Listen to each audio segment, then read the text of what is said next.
Batata, Bama Bandeko, mesdames et messieurs, bonjour et bienvenue sur l'édito politique d'Afrique Elite TV. Qu'avons-nous fait de nos 62 ans d'indépendance? La République, nous le savons, n'est pas un simple régime politique.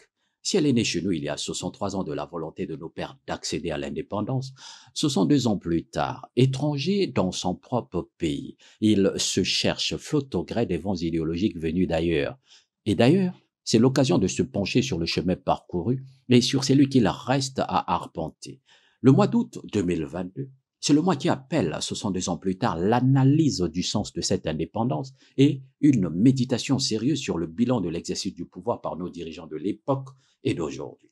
Année de tous les combats. 1960 fut l'aube d'une nouvelle ère, la concrétisation d'innombrables rêves de liberté, les chaînes de la colonisation brisées, le regard tourné vers l'avenir, le Congo prenait son destin en main. Mais que reste-t-il de cette époque où tout semblait possible? À vrai dire, le soleil de l'indépendance s'est éclipsé aussitôt qu'il s'est levé. Les colons sont partis et la République du Congo, capitale de la France libre, a cédé la place à un Congo libre, mais pas totalement, puisque la France-Afrique se permet pendant 63 ans de se mêler politiquement, économiquement, voire militairement, avec la complicité de notre classe politique de tous bords, soumise et domptée.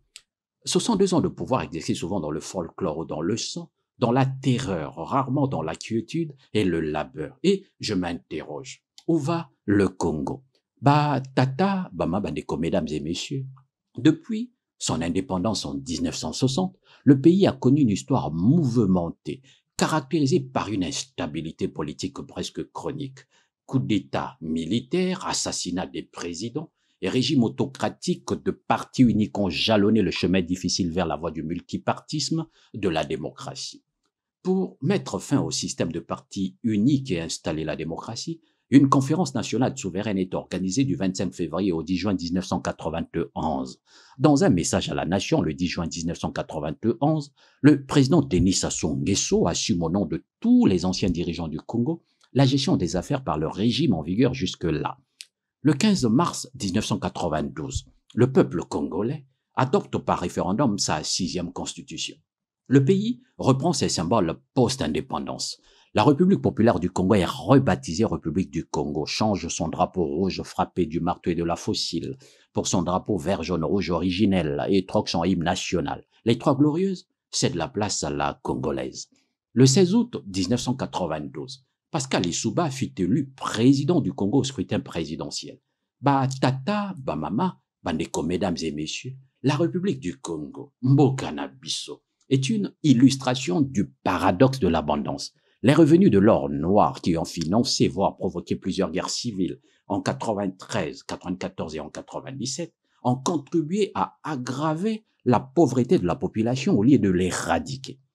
La victoire militaire et politique de Denis Sassou Nguesso en octobre 97 a été aussitôt accompagnée en janvier 98 de l'organisation d'une nouvelle concertation nationale appelée Forum national pour la réconciliation, l'unité, la démocratie et la reconstruction du Congo et en même temps une transition de 3 ans. Elle ne s'achèvera finalement qu'en 2002 par le référendum constitutionnel suivi le 10 mars de l'élection de Denis Sassou Nguesso à la présidence de la République.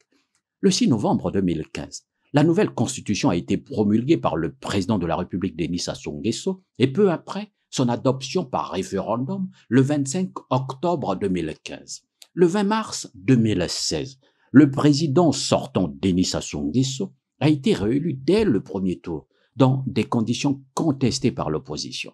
Pour compléter ce tableau, on ne peut passer sous silence la réélection du président Denis Sassou Nguesso le 21 mars 2021.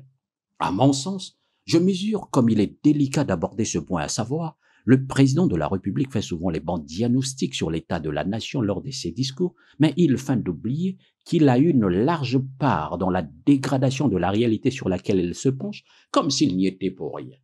Tata, Bama Bandeko, mesdames et messieurs, le Congo est notre bien commun et qu'il est plus que jamais nécessaire en ce temps si difficile où les défis sont immenses. La guerre en Ukraine, la Covid-19, sans oublier les difficultés économiques puisque notre économie est gravement affaiblie, conséquence de la cupidité, de l'irresponsabilité de certains, mais aussi notre échec collectif à faire des choix difficiles et à préparer la nation à une nouvelle époque. Qu'il me plaît à rappeler à tous nos dirigeants qu'ils doivent savoir qu'il y a tant de tabous à briser, tant de champs à débroussailler, tant de rêves à planter, et sans oublier que nous, Congolais, nous refusons la fatalité. Nous voulons le vrai changement maintenant. Comme dirait l'autre, pour ne pas dire François Hollande, le changement, c'est maintenant. Bah, tata, bama, mesdames et messieurs, boyo kangai. Bien sûr, ce n'est pas à cause du seul Denis Sassou Nguesso, président de la République, et les antivaleurs ont commencé à plonger le pays dans une situation difficile. Elle vient de plus loin. En effet, depuis 1960, et les causes en sont multiples. Trop de fautes, trop de corruption, trop de repli identitaire, trop d'injustice, trop de gaspillage, trop d'insécurité, trop de favoritisme, trop de clientélisme, trop de mauvais climat des affaires, trop d'immodestie de l'État et de ses serviteurs. Je pourrais, hélas, continuer cette liste à loisir, mais je pense que ce gaspillage démocratique est la principale cause qui empêche le pays à se développer. Et je suis enclin à m'interroger, pourquoi Tolingi Kongote? Poursuivons. Tata, mesdames et messieurs, pour revenir à une démocratie digne de ce nom qui fuirait radicalement les antivaleurs, mais s'attacherait à l'universel de la qualité des êtres et de la rectitude des comportements, quelques exigences à respecter s'imposent absolument à nous tous. Peu ou pro, une exemplarité du pouvoir dans toutes les extériorisations de son rôle et dans tous ses registres, pas seulement sur le plan de son éthique ni dans son rapport avec la justice. Pour cela, nous voulons d'une république où, autrefois, les agents de l'État étaient affectés sur toute l'étendue du territoire national, sans faire référence à leur lieu de naissance.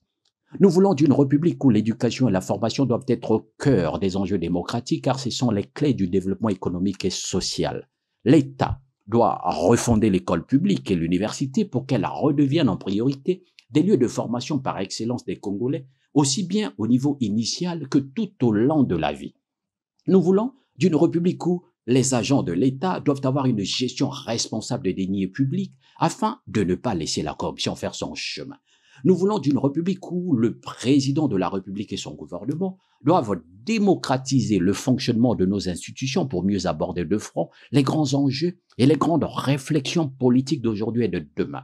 Nous voulons d'une république où la responsabilité du président de la République est de faire en sorte que demain, nos enfants d'aujourd'hui ne payent pas toujours pour les dépenses, pour ne pas dire les dettes accumulées par leurs aînés, mais qu'ils aient les moyens d'inventer et d'investir dans l'avenir.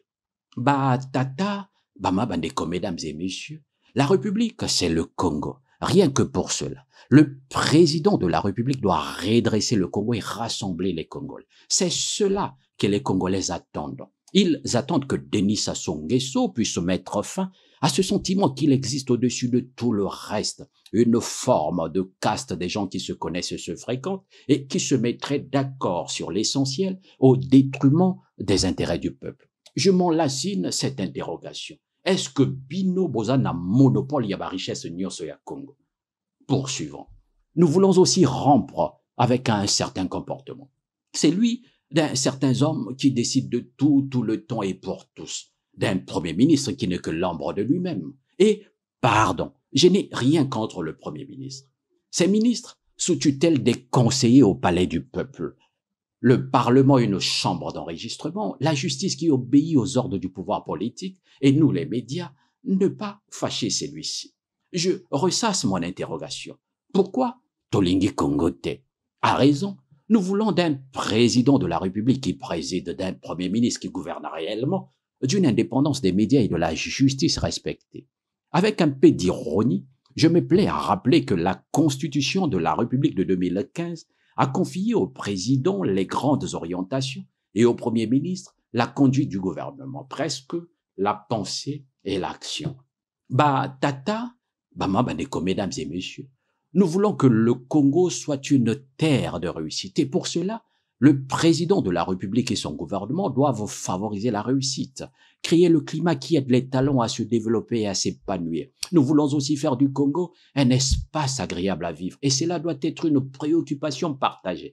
Pas seulement du président de la République, mais de nous tous sans exception. Bisotou, il faut tolingambo kawana. Diaspora na obazana Congo, bisotou, il faut tolingambo kawana. C'est le défi majeur qui doit imprégner l'action individuelle et collective pour arriver à des résultats incontestables dans la durée.